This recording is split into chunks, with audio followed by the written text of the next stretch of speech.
Okay guys, good afternoon everyone. Pasensya na medyo natagalan. Medyo na-late kasi ako nag-dismiss doon sa isang klase kanina. Ready na tayo? Okay yung audio natin? Yes, sir. Thank you. Okay, so let me just share my screen.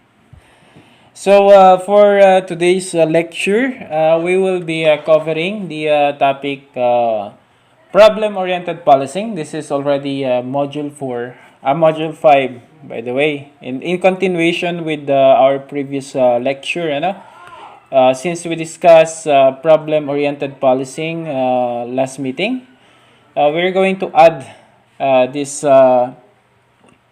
additional problem-oriented policing as they are anchored towards the so-called problem-oriented policing pa rin. So we have the different topics that we will be covering for today's session. We have here at least 3. Tatlo lang naman yung pag-uusapan nating policing system today. Now we have here the SARA model, no? SARA model in policing. We have also the third-party policing. And the last is the hotspot policing. They are very interesting, no? As we are having a new way of approach, no? We're gaining new approaches to the different to the policing system that we have in our country. Or if na-implement na itong mga policing system na ito, then at least we will be brief on what really are the purposes of the existence of such policing system. Okay, so we are going to be talking about the SARA model first, ano? Teka lang, may mga nag-join pa. Yan. Okay, yan. So what is SARA model policing? This is one of the prominent policing system that they're using when we're talking or when we are dealing with the so-called problem-oriented policing. SARA is an acronym, no? Of the following process. No? S for scanning, no? Scanning. A for analysis. R for response, and the second A is the last A is for the assessment. No? So, as you can see, no, although napahapyawan naman na natin yung concept ng SARA model, no, in policing, but still we're going to include that to our discussion for today for an summary lecture, no. So we just have an overview with regards to this policing model, no. This model is being adopted already by different countries, specifically the United States, no. They're already using this SARA model, no, in dealing with the crime issues or criminality in the different state of America, no. So under scanning, madali lang naman makuha yung proseso niya. Like for example, scanning, ano ba yung ginagawa natin when we are trying to scan the community, no? What we are scanning here is of course the community. So under scanning, it involves here yung mga process of identifying the recurring problems of concern, no, to the public and the police. No? What are the recurring problems in the community? Ay mga paulit-ulit na nagaganap doon. No? Paulit-ulit ba ang pagnanakaw doon sa area na yan?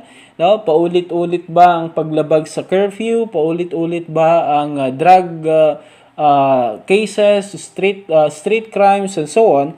Those are the things that they're being identified under scanning. No, they are identifying the different problems that are recurring in that area. Also, no, to include the identification of the consequences of the problems for the community and the police. No, if the problem recurs, no, pag paulit-ulit na nagaganap kung ano man yung crime or criminal problem dyan sa area na yan, what is the recurring effect also of that situation? Kung paulit-ulit na may nananakaw, no? May nananakawan dyan sa area na yan, what are the possible consequences of this, no? To the community and to the police organization? And also under scanning, nandiyan din yung tinatawag nating prioritization of the problem, no? So, in a certain society naman, hindi lang isa yung problema, no?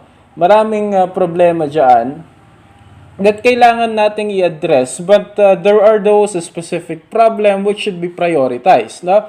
So, doon na lamang sa law enforcement, syempre, life over property pa rin yan, ano? So, tignan natin the different criminal problem that would endanger the life first as our priority, no? So, ano yung mga krimen dyan, ano yung mga issues dyan na kumbaga is pwedeng magsanhi, no? Or maging dahilan ng kamatayan ng isang tao, no, in terms of his security and even his life. Ano yung mga yon? Because under scanning, we will determine, no, the different problems that are appearing or recurring in that certain community, so that we can be able at least to prioritize our approaches, no? Kung ano yung mga dapat unahin natin, yun ay magagawa lang natin pag alam natin kung ano-ano yung mga problema diyan sa community na yan. So upon knowing the different problems under scanning, syempre we will do some developing of the goals, no, to address the crime problem in that specific community, no? Confirmation of the problem, no? Upon knowing, no, that this type of crime exists in that society, no, we need to verify whether it's really true. Like for example, eto, common to. During the war on drug. Di ba meron mga pinapalista na mga individuals, usually ang nagbibigay kasi ng listahan, di barangay, no? The barangay official, specifically the barangay captain, will do, no, everything he can to identify the individuals residing in his barangay, no, that are involved into drug use, no, or drug-related offenses. So, yun yung gagawin niya. Ngayon, if for example, the police officer will receive a report to the barangay officials or the barangay captain that these individuals are involved into drugs in my barangay, no, the PNP should at least do their very best to verify the information. No, ganun din dito sa tinatawag nating scanning process. Once that a certain crime is reported to the station, no, as a crime problem that always recurs, no, paulit-ulit na ko-commit, they must also try their very best to verify whether it is really true. No, kasi sabi ko nga, this will be the basis of the creation of the different programs, no, of the PNP organization. At mind you, totoo naman dito, that the policymakers are not really the one who are going into the community to identify or scan the different problems that are existing in the community. Hindi sila, no? These are the reports that are coming from those individuals who are patrolling in the area and so on. So the policymakers should try their very best also to verify whether really these reports are true. No? Baka mamaya sinasabi nila there's no crime in that part. No? Walang krimen dyan sa location na yan. No? Yun pala, ang dami-dami. No? Yun pala, they're being protected. No? So those are the things under scanning process. Kasalo lahat yun. The verification of the confirmation of the problem. Is it really existing? And so on. Also, the determining of the how frequent the problem occurs and how long it has been taking place, no? Gaano nakatagal yung problema na yan? If there is a problem on drugs in a certain location, in a certain community, how long, no? Gaano nakatagal yung problema na yan? Bakit ito malalaman natin, ano? Kasi kung halimbawa yung isang crime problem nag-exist na yan for a very long time. No? Sabihin na natin, 10 years na yan.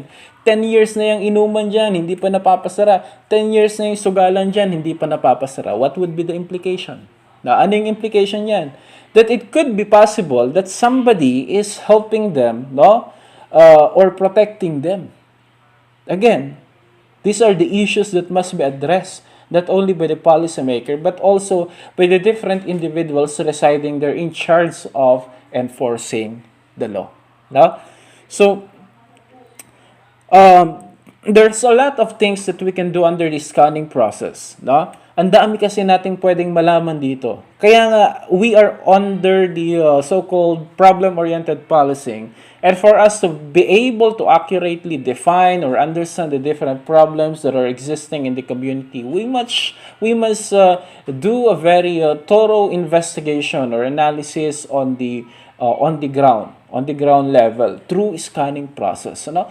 I-scan mo talaga siya, ano-ano yung mga nandito, ano-ano yung mga nag-e-exist na problema dito, ano yung mga underlying factors na nag-e-exist dito, bakit itong isang krimen na to continues to exist for this specific period or for this long period of time. No? So, based on what the problem, no? Based on what the problems identified through the scanning process, mas maiintindihan natin kung ano talaga yung real situation on the field. And with that, we are also we can also create, no, a program that would really address what really exists in that specific area. So it's very important. The scanning process under SARA model in policing is very important. Kasi ito yung pinaka-foundation. Ano? Dito nagsisimula lahat. No? Dito magsisimula lahat ng programa na kung saan ay gagawin ng ating organisasyon para nang sa ganun ma-address itong problema natin into criminality. No? So under scanning po yan. The A stands here for analysis. Okay? We are on the A na. S, as we have stated, is scanning yan. Susunod dyan is the analysis. Ano naman ang activities, no, under analysis? Ano yung mga ginagawa ng kapulisan natin under analysis? So after scanning the area and after scanning the community, no, upon identifying what problem really are existing in that community, let us now try to identify and understand the events and conditions that precede and accompany the problem. Now, ano yung mga yung mga sub-factors or sub-issues that are causing the existence of this problem? No? Gaya kanina, 10 years na yan, gambling na yan, yung gambling din na yan, di pa napapasara. No? Bakit kaya? No? Ano kaya yung mga conditions or what are the events na nag-e-exist doon sa community na yan, bakit hindi pa rin mapasara yung isang gambling den na yan? Or inuman na yan? Or drug laboratory na yan? No? So there are issues, there are sub-issues that are present there that cause its continuous existence. No? Kaya nandyan yan dahil meron yang mga underlying factors kaya hindi napapasara. So under analysis, doon na natin pag-aaralan itong mga bagay na ito. So for example, ayan, no? Mga snatcher, mga hold-upper, ang lapit nila sa police station, bakit hindi sila mahuli-huli? No? Ang tagal-tagal ng isyong yan, ang dami-daming nagre-report sa police station tungkol sa mga batang snatcher, sa mga kabataang hold-upper, bakit hindi pa rin sila nahuhuli hanggang ngayon? What are the underlying conditions that coexist with this or could have probably affected the existence of this certain problem? That's under analysis. No? Analysis also includes the identification of the relevant data to be collected. Ano-ano yung mga information na dapat kalapin natin, no? And also taking inventory on how the problem is currently being addressed and the strengths and limitation of the current response, no? So what are the programs that were already created to address that program? To address that issue? Sabi natin kanina, may gambling din dyan, 10 years na. What are the programs na ginawa ng mga previous police officer, police administrator, law enforcement administrator in that area to address the issue? If that is 10 years already, imposibleng hindi nila napansin yan for that period of time. Meron na nakapansin dyan at probably they created some program to address the issue. So what are, no? Ano yung mga strength and weaknesses ng programang pinapatupad nila to address that? Weteng, for example. Why weteng still exists? Does weteng still exist in our community? Meron pa rin nakakalusot na ganyan. No? meron pa rin yan. So, ano yung ginagawa ng kapulisan natin to address that problem? Let us try to evaluate that. No? But first, no, that's under analysis kasi hindi naman lahat ng problema ngayon bago. No? Yung mga problema ngayon, problema din nila noon yan. Like for example, yan, gambling, snatching, no?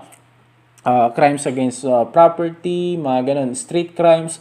Those are the problem even before the time of no? Before the time of the Bow Street Runners, no? Before the time of Scotland Yard, mga ganyan. Ganun na rin yung issues before. So those problems that we have now are no longer new. Hindi na siya bago. Siguro mga bago na lang ngayon na kinakaharap natin, no, ng mga law enforcement administrator natin is those crimes that are part of the so-called cybercrime group. No? Yung mga cybercrime na yan.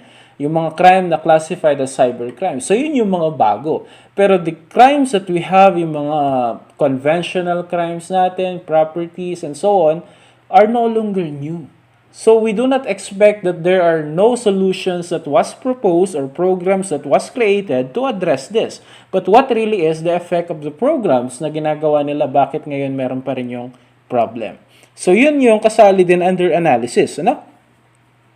Also, we are trying to narrow the scope of the problem as specifically as possible. As we have stated kanina, no, there are factors that affects the different factors, factors within factors, no, issues within issues, no. In every reason, no, why crime exists, there are also sub-reasons, no. Kung ang dahilan, sabi natin nung last discussion natin is poverty, what are also the underlying factors that cause the existence of poverty? No? Under analysis, we are trying to narrow down the issue.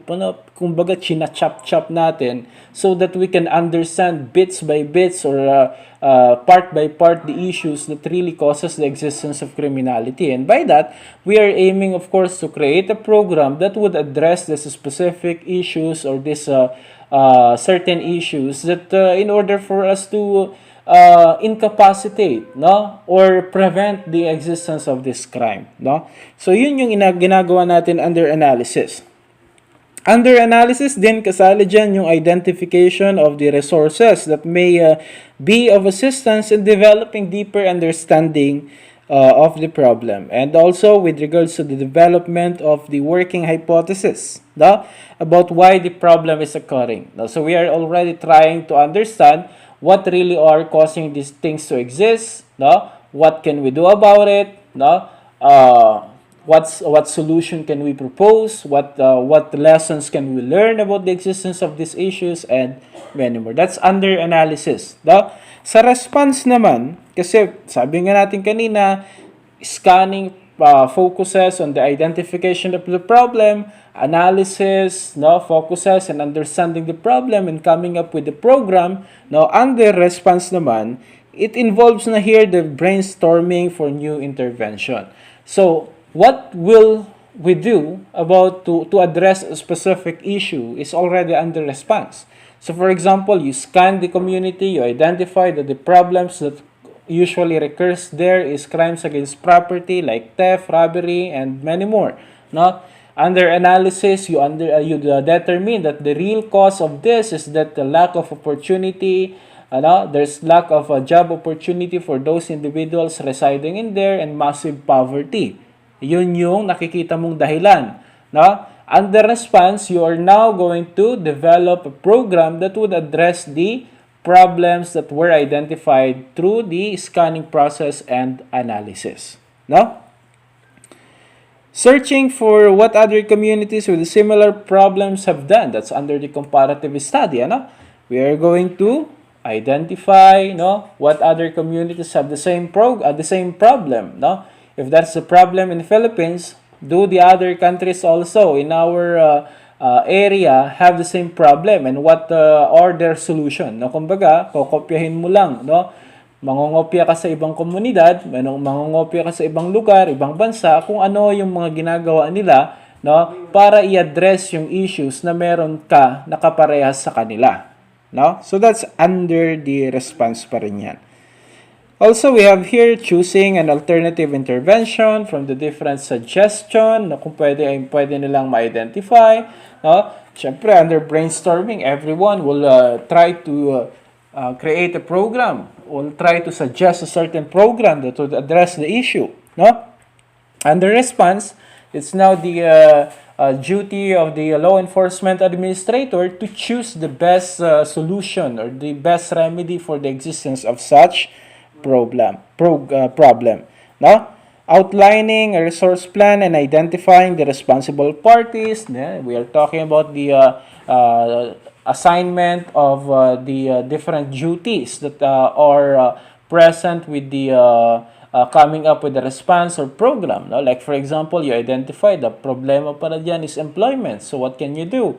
No? Who will you appoint in that problem? No? Sino ang pwede mong ilagay dyan? No? Somebody who knows about livelihood programs, somebody who had experience extension programs, somebody who has knowledge with regards to employment, and many more. So, yan na yung under the creation of the response plan. No? Kasi under response plan, it's not just that you put somebody in a certain position without of course making sure that they will be efficient, no? That they will be able to perform what is expected to them, and that they will be able to deliver what the program you have planned wishes to achieve.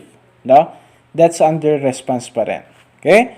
In short, response is the carrying out of the planned activities that are determined by or through the scanning process and analysis. Ano?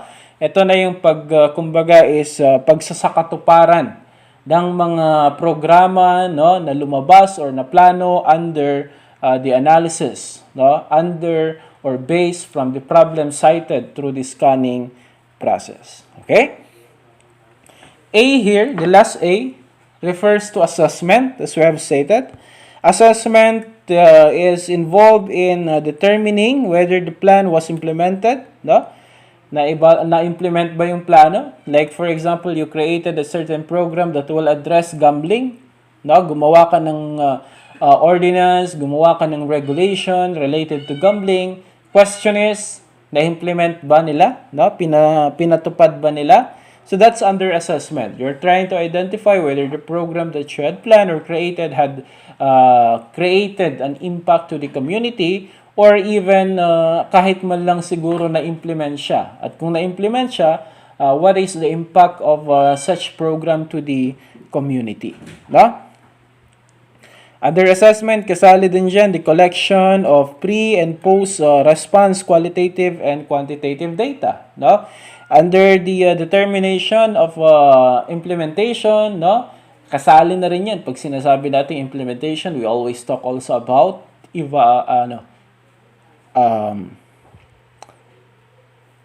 evaluation, no? Assessment on the evaluation.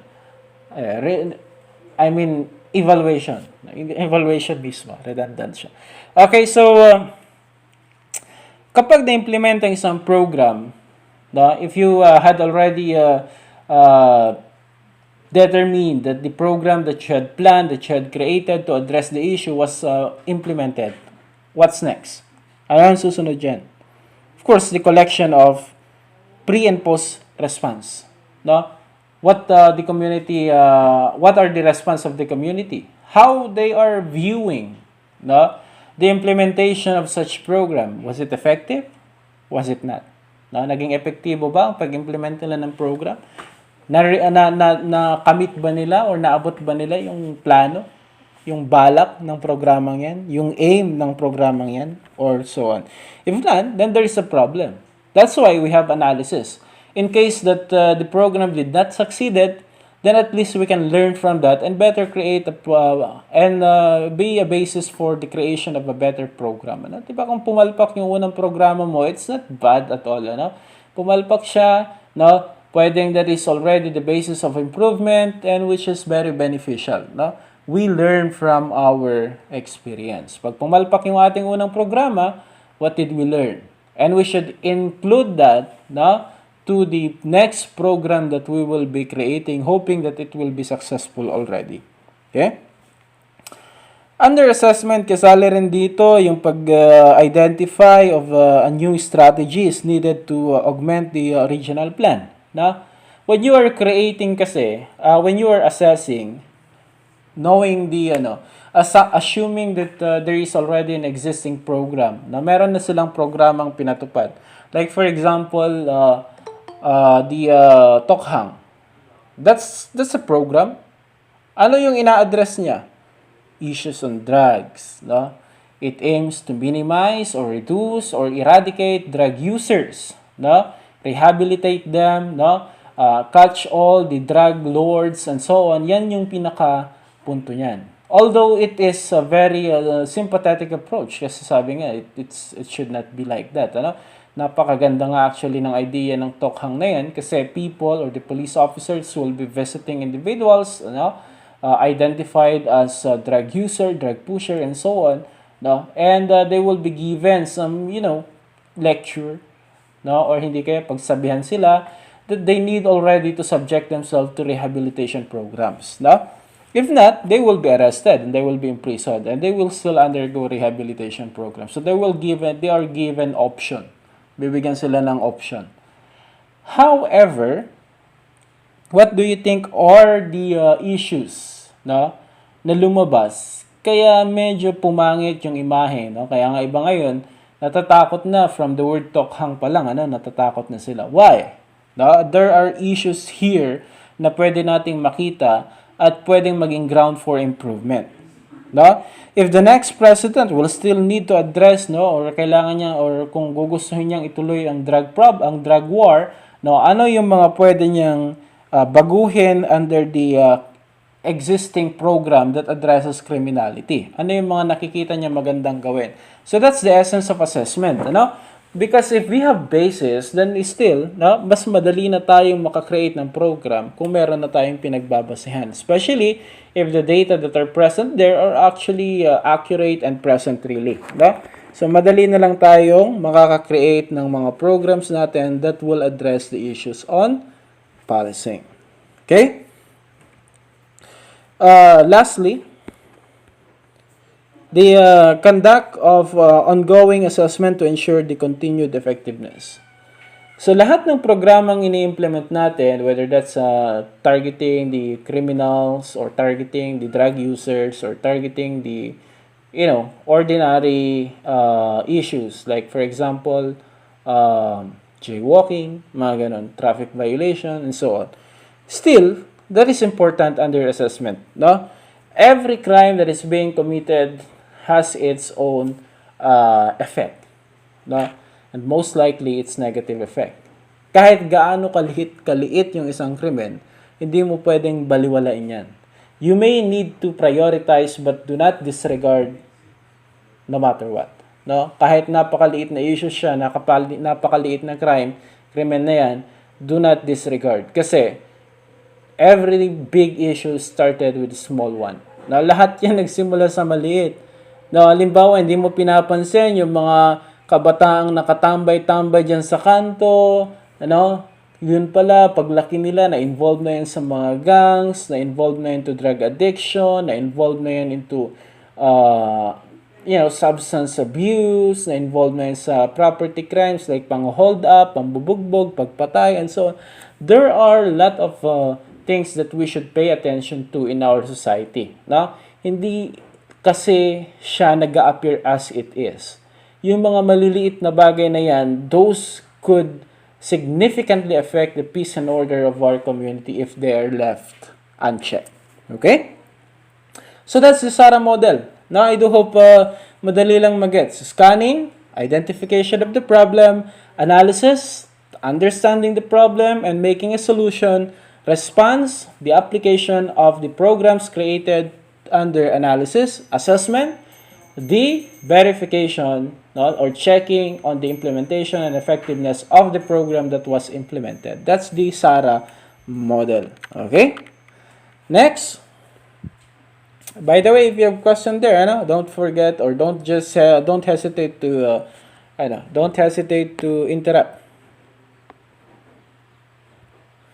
Next, we have here the third-party policing. This is very interesting. Under the third-party policing, it describes the police effort to persuade or coerce third parties such as landlords, parents, local governments, and other regulators and business owners to take some responsibility for preventing crime or reducing the crime problem. So under the third-party policing, this is a good strategy by the police officers in other countries. Now they are doing this to coerce. I think the word coerce is negative, no? Para pilitin yung mga iba pang parties, no? Iba pang classes or groups ng ating community to join also in the enforcement of the law or at least in the securing the welfare or the the life of each other, especially in their community. Ang ginagawa nila common strategies is that they coordinate with the different organization, different offices that hold some authority over a certain group. No? For example, sa school. Yan. Sa school, what do you think will be the responsibility of the administrator, the campus or school administrator in case some crime happened in the school campus? Limbawa, merong namatay or nagpatayan sa loob ng school campus. What do you think will be the responsibility of the school administrator in terms of security, in terms of responsibility, and so on? Pwede nga gawin ng police officer, pwede kitang idiin dito. Why? Because you are not responsible enough to make sure that the welfare of your students are being properly observed. Ano yung mga ginawa mong security measures para ma-prevent yung pagpasok ng baril or pagpasok ng kriminal dito sa loob ng school, no? Mga ganun ba? So what they're trying is they try to coerce. Sabi ko nga, no, although that's a negative term na I'm using for this discussion. Halimbawa, isa pang example. Sa mga may-ari ng lupa, ayan. Kung merong nagtanim ng marijuana sa lupa mo, no? Especially if that's big quantity, 'di ba? Yung mga lupa ng ibang tao diyan minsan, sa sobrang lawak hindi na nila naaasikaso.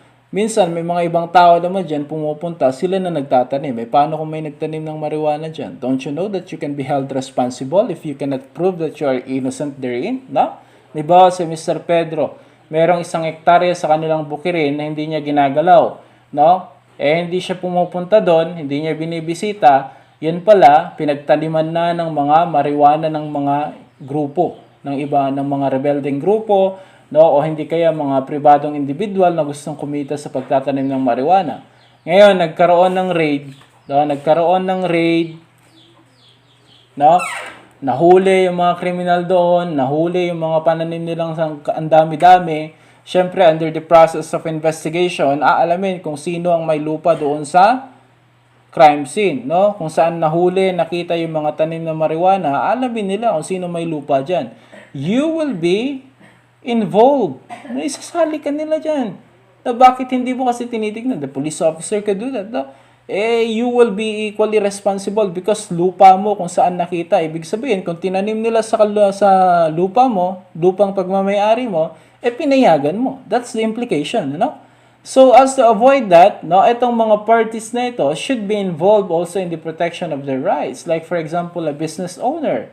Yung isang business owner, pag may hinold up dyan sa mismong tindahan niya, or may pinatay dyan mismo sa tindahan niya, or hindi kaya may nagbebentahan ng drugs dyan mismo sa kanyang tindahan, sa kanyang business, what would be the effect of that? No? How relevant that is to the legal responsibility of the owner? Ano sa tingin mong magiging implication nun? No? Halimbawa, may namatay sa isang shop. Hindi ba madadawit dito yung may-ari ng shop na yan, kung kaninong property yan? No, madadamay po yan. Kaya nga, under third-party policing, they are trying to elicit the cooperation of the different parties, such as, for example, religious leaders, no? Political, yung mga politicians natin, no?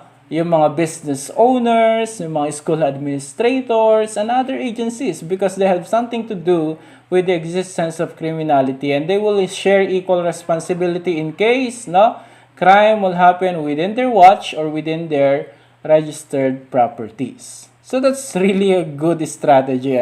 So gawin mo dito. Halimbawa, ikaw barangay captain, Pwede ka naming sampahan ng corruption. Ididiin ka namin sa corruption kapag hindi mo pa napatigil yung mga sugalan, inuman, dyan sa area mo. No? Here, we are trying to coerce. No? Tinatakot natin yung barangay officials or si barangay captain na dapat gumawa na siya ng action kung ayaw niyang siya ang magawan ng action ng ating kapulisan. No? That could happen. The same also, ayan. Jeepney. Under jeepney. No? Di ba ang jeepney kapag na-hold up, halimbawa, yan hindi ba pinagsususpetsahan yung driver? True or false? Halimbawa ako, driver ako ng jeep. Namamasada tayo. Dumaan ako sa, sa walang katao-tao, tapos bigla tayong na-hold up. Hindi nyo ba ako pagsususpetsahan? No? Baka sabihin nyo, kasabot siguro yung driver.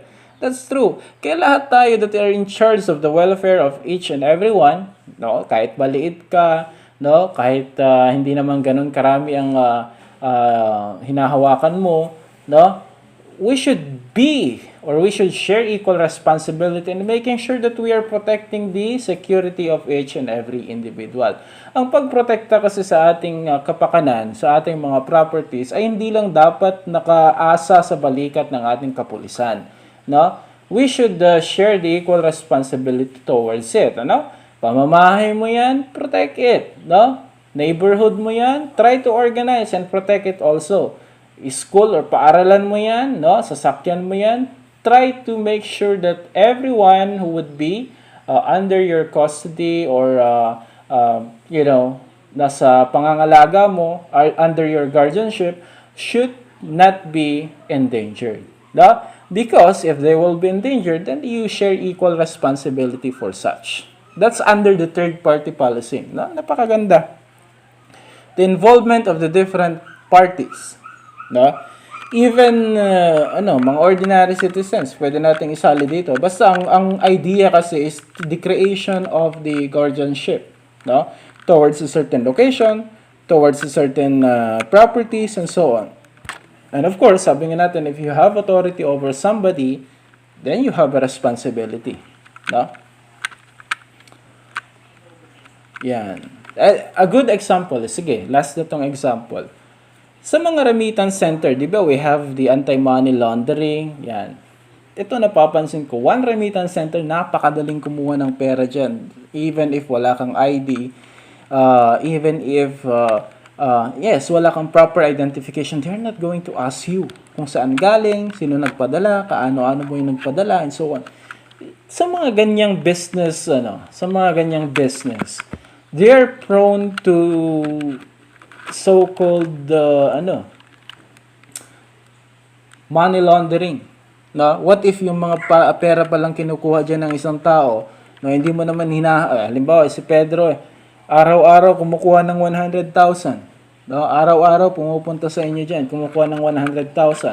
Dahil siguro feeling nyo, suki niya kayo, no? Hindi nyo na hinahanapan ng proper identification card. Yan pala, no? Yung mga perang wini-withdraw niya pala dyan, or a proceed of criminal activities. With that, no? Itong business na to, pwedeng madawit. No? Kasi hindi siya pwedeng sabihin ng police officer, you are irresponsible in the practice of your business. No, you are not trying to protect the welfare of the government, the interests of the government, or the interests of the public. So you are implicated for the crimes. Tali ka, dawit ka dyan. No? So pwedeng ganun ang mangyari under third-party policing. No? As I've stated, we can observe this type of policing already right now. No? Now observe na natin to. Okay? So, I think there's not much that we can do about it, but to improve and observe, no? And look for additional programs that we could create that has the same concept as the third-party policing, no? That is actually a good way of trying to involve the community, no, into the effort of the police officers in the reduction of criminality. Yan. Next, we have here hotspot policing. That would be the last topic. Hotspot policing. Ano naman tong hotspot policing? Well, we all know that hotspot policing is more focused on a given location. Hotspot are known as small units, of geography, and they have the so-called high rates of criminal activity. Hotspot policing, lumalabas yan through crime mapping, through the crime rate, crime volume report of the PNP and different stations. We can be able to identify the hotspot within a certain area.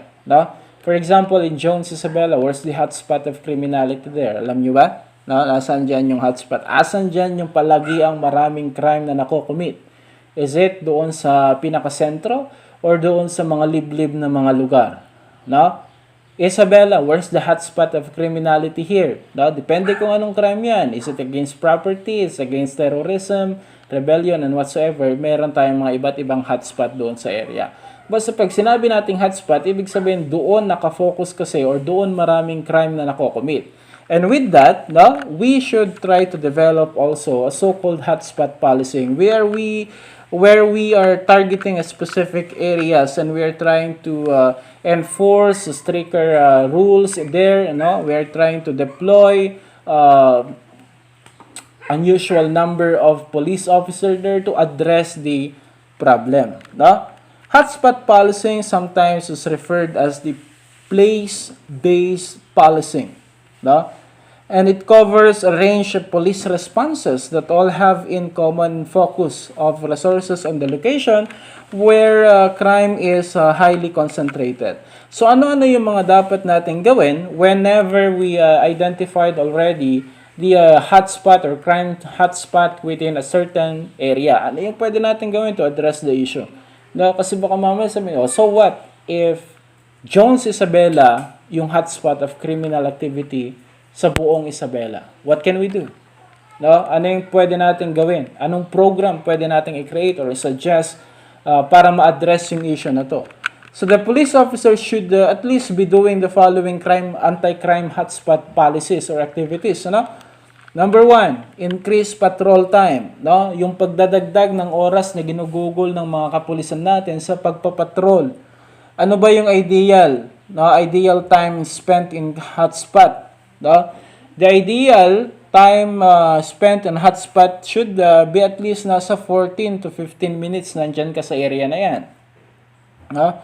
The best approach is of course for the saturation of patrol.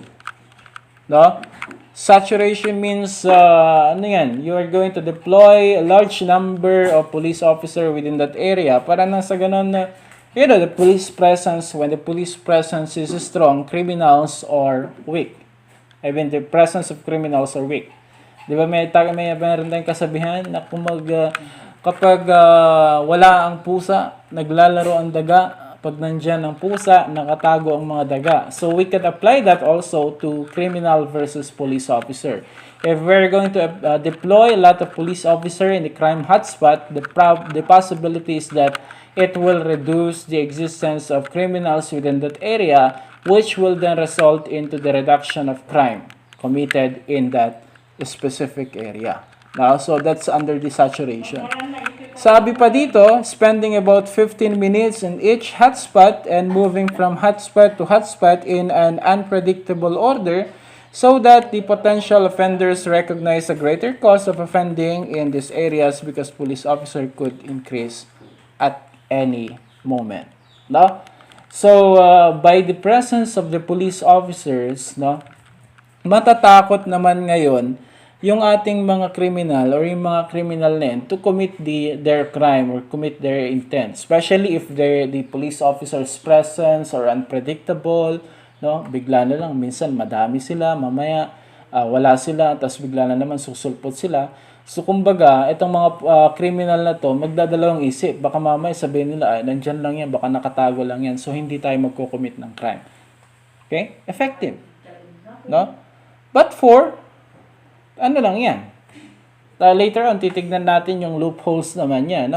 But that's one of the strategy that they could adopt. Increase the patrol time spent in the area, in the considered hotspot, and also to deploy much larger number of police officer within that area. Ibig sabihin, i-saturate natin ang police officer dyan sa area na yan. Okay? Next thing that we could do in order to address the hotspot, the crime hotspot, is the creation of situational crime prevention strategies. What about situational crime prevention strategies? They're focused on disrupting the situational dynamics that allows the crime to occur. No? By example, increasing the risk or effort for offenders or reducing the attractiveness of potential targets. No? And even such the approaches include things like raising abandoned buildings and cleaning up graffiti and so on. Diba? Yung mga, kumbaga, the factors that we can see that affecting the existence of criminality. I made mention of this nung last na discussion natin. The installment of CCTVs, installment of lights, although they're less effective compared to long-term solution, but they could be able to deter the existence of criminality or at least dismay or the so-called disrupt the situational dynamics. Na bakit nga ba maraming tumatambay dyan sa area na yan? No? Ano bang ginagawa nila dyan? No? Baka mamaya nagiinuman, nagdrodroga, no? Kung ano-ano pang ginagawa, nag-aabang ng bibiktimahin, saan sila nakapwesto? Doon sa mga madidilim na kanto, no? Doon sa mga walang katao-taong lugar. So what could we do to destroy the situational dynamics? Kung lagyan natin ng ilaw, lagyan natin ng nagpapatrol dyan sa area na yan, no? Lagyan natin ng CCTV para umalis-alis sila dyan. And with that, we are destroying their dynamics, no? By trying to reclaim yung mga areas sa pwede. Halimbawa, may abandoned building dyan, no? Yan, no? Yung abandoned building dyan, no? Yan yung tinatambayan nila pag sila ay nagiinuman, nagdrodroga, nagsasession, nagsusugal, no? So, anong pwede natin gawin to address that? We should reclaim that, no? Puntahan yan ng police officers, no? They will check onto that kung may mga tao doon or pagbawalan nila ang pagpasok doon, pabantayan nila. Anything that could be able to destroy the situational dynamics of the criminals could have an effect also to the existence of criminality. By doing so kasi, mas nagugulo natin yung mga turf, kumbaga, yung mga teritoryo ng mga criminals na to, and they will be moving out from different places or different areas, which is panibago na naman, that could reduce their criminal activities. No? So those are just some of the situational crime prevention strategies that we could create to address the crime hotspot. We could also create a program-based policing, no? Based on the concept of problem-based policing. The creation of program that is based on the problem-based policing is very important actually. No? It's very important. Why? As we have stated, problem-based policing focuses on long-term solution. No? So if the programs that we'll be creating are focused on the long-term solutions, that would be better. Actually, ito yung sinasabi ko nung past discussion natin. There was an experiment that they had observed or they had initiated, which they compared the treatments, which they compared the effect of some programs. One is short-term and second is for long-term or program-based policing, no? In a given crime hotspot. So they identify the crime hotspot and they try to apply two methods of addressing the issues. So number one is yung short-term, second is the long-term solution. So what they had noticed, that the results showed that there is a decrease in crime in the saturation patrol hotspot. Ibig sabihin, yung mga areas na nilagyan nila ng maraming police, like what we are talking about kanina, di ba? Yung saturation of police officers. Naglagay sila ng maraming police sa areas. The crime rate in that area, in that location, declines. Bumaba. Nag-decrease. But this decrease lasted only for 90 days, no? So, yung decrease niya for 90 days only. So, after 90 days, bumabalik na naman. Kumbaga, kung damo yan, no, nung pinutol mo, malinis na. Pero habang tumatagal, umuusbong na naman. Parang ganon. Ano? So after 90 days, they notice that again, bumabalik na naman yung issues. While doon naman sa mga binigyan or sinubject into the so-called problem-oriented policing, no? Yung mga long-term programs na yan, like for example, identification of the problem and addressing the problem, they noticed that there was no decline on crime during the intervention period. So within the period of 90 days, wala namang gaanong pagbabago. Ano? Kumbaga, kung mataas yung crime rate dyan, even after 90 days, mataas pa rin. No? Wala gaanong pagbabago. But then, in 90 days after the experiments, no? 90 days after the experiments, they noticed that the street violence declined by statistically significant. So talagang there is a significant decline on the street crime on the area after 90 days. So hindi siya kumbaga umepekto agad. The solutions that they applied, no, the programs that they adopted, no, since it's long term, hindi agad kita yung epekto niya. Even after the intervention period na 90 days, wala pa ring pagbabago. But after 90 days, doon na nila nakita that there is a significant decline into street crimes, no? Sa rate ng street crimes doon sa area. Problem-solving approaches may take more time to show beneficial results. That's true. No, but any success that come from a problem-oriented framework may be more long-lasting in nature. So we are not saying here that the best approach is always long-term. There are some programs that we need immediate solutions, and there are also programs that needs long-term solutions. So what should be done best is to combine, no? Habang gumagawa tayo ng short-term solution, we should be doing also a long-term solution to address the issue. So, two heads is better than one, sabi nga natin. Ano? Mas pinagko-combine natin yung dalawang program, mas madalaki yung chance that we will be able to resolve the crime problem. Okay? So, those are the topics that I had prepared to you this meeting. Do you have any question? May tanong kayo?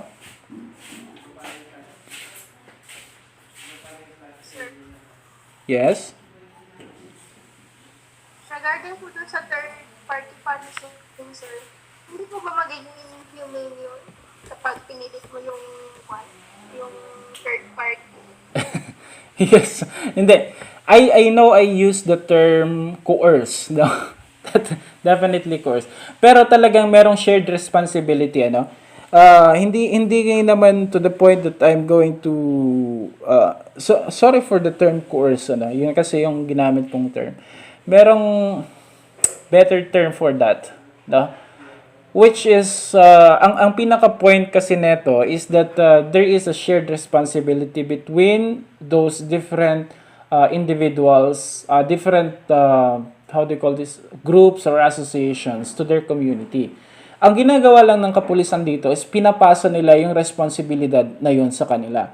So for example, no, kailangan ba ng isang barangay na iasa lahat yung peacemaking or peace and order maintenance sa mga kapulisan, no? Hindi ba pwedeng gumawa si barangay ng sarili niyang pamamaraan to address the issues? Therefore, 'di ba meron tayong BPAT, meron tayong barangay tannads and so on. Kumbaga, nagkakaroon tayo ng extension of the police force or the so-called auxiliary force to how do you call this? To help in the enforcement of the law. Kasi, honestly, the police officer could not address all the issues in terms of criminality, and yung talagang nakakaalam sa situation are the locals there, na yung mga locals doon. So, the police officer will be hindi ko yung term na better term for coercion or force, no? They will demand the support demand the support of these different groups, agencies or companies, no, in enforcing the law. So that's in barangay level. Halimbawa sa business naman, business, okay? So what's in the business? Like for example, 'di ba, the identification of counterfeit money, 'di ba? That's a crime. Okay. So you will talk to these business owners. Now you will talk to this business owner trying to inform them on the different legalities with regards to counterfeit monies, di ba? Na kapag ikaw, halimbawa, punta ako police officer, makikipag-dialogo ako sa mga business owners, sasabihin ko, don't you know that you can be held responsible if you are caught that you are in possession of counterfeit monies, no? Kapag kayo ay may mga counterfeit monies diyan, pwede kayong makulong. So I'm saying this to deter them, no? To deter them nang sa ganon, they will create a program to identify, or they will enhance their workers, their employees, to identify what counterfeit and what money is counterfeit and not. So with that, we are already reducing the yung kumbaga yung gagalawan ng kriminal. Kasi kung si business owners, ano, sinabihan mo ng gano'n, sasabihin niya, so anong pwede kong gawin, sir, for me not to be involved into the use of counterfeit money? Well, I would suggest that you should equip yourself with counterfeit money detector. You should train your employees to detect how to detect counterfeit. So with that, no, we are reducing actually criminality. Ano pa yung mga pwede nating isali dito? No? Ayan. Mga kanina, counterfeit monies, mga products. Punta tayo sa punta tayo sa mga pwesto-pwesto sa palengke. Ayan, sa mga nagtitinda ng ukay and so on. Makipagdialogo tayo. Alam nyo ba, sabihin natin sa kanila, that you could be apprehended if you are selling fake products, counterfeit products, mga pekeng sapatos, pekeng relo, no, mga pekeng gamit. You could be held responsible. So what we are trying to elicit from that is that they themselves will try to police themselves. Diba? Sasabihin, I'll make sure, if I'm the business owner, I'll make sure that all my products, na lahat ng mga binebenta ko sa shop ko na yan, are all originals. Diba? So, that's the main idea of the third-party policing, actually. Na, pasensya na doon sa term kasi na coerce. Kasi even may reference to coerce the different group to create or to solve, to be a part of the crime solution programs that the PNP are implementing. Ganon yung magiging konsepto niya. Any more?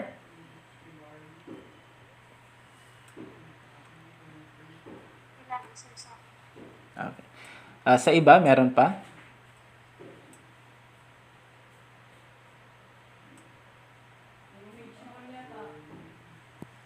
Ayun. Anyway, if in case there will be additional question, you know the drill. No, you could always ask me on the GC or on our Facebook group and other communication medias. So if there are no more questions, then guys, I'm very thankful for your attendance for this session. I do hope I was able to impart some valuable knowledge for the topic that we discussed. If that's it for today. See you guys on the next lecture. Bye-bye. Bye, sir. Bye-bye. Yes, sir. Bye, sir. Bye-bye. Bye, sir. Bye, sir. Bye po.